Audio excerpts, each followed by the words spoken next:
Good evening. We welcome you to this fourth of the 4 talks on the Capital, commemorating the 150th year of the publication of the Capital. Professor Chandrasekhar has delivered the first 3 talks, and today we conclude with his 4th. He will be speaking on Marx's Capital and the current crisis in capitalism. We have requested Professor Anil Bhatti to preside over today's lecture, and I'll request him to come to the dais. And Professor C.P. Chandrasekhar also, please. Over the last 3 lectures, when returning to Capital after 150 years of publication of its first volume, I had sort of sought in its method and formulations insights which are relevant to an understanding of contemporary capitalism.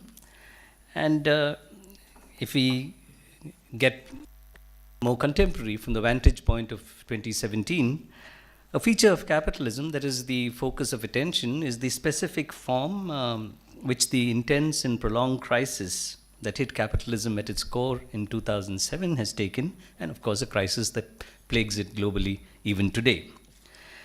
This was and is in some senses a truly general crisis in Marxist terms, in the sense that it has affected all sectors and all areas of global capitalism.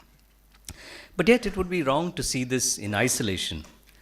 The transformation of capitalism I had mentioned post the late 90s, early 70s crisis, after the golden age, had increased the fragility of the system considerably. So even if we consider the US economy, which is where this crisis first broke, it has been mired, before being mired in the current crisis, it has been subject not just to periodic cycles, but for example, it suffered from the savings and loans crisis, the crisis in what was called the thrift industry, in the 1980s, and of course it suffered, for example, from the dot-com bust in 2000. So there have been a series of crises which occurred, which in part makes nonsense of the statement that nobody expected the 2007 crisis. In fact, the fragility of capitalism had been such ever since the restructuring post late 1960s, that it was a system which was clearly very vulnerable to crisis, and therefore 2007 had to come, even if not in 2007 itself. So what we're looking at is a culmination of a series of violent disruptions, and what we need to fathom are really the crises that gave rise to this fragility, which of course culminated in the crisis of 2007-8.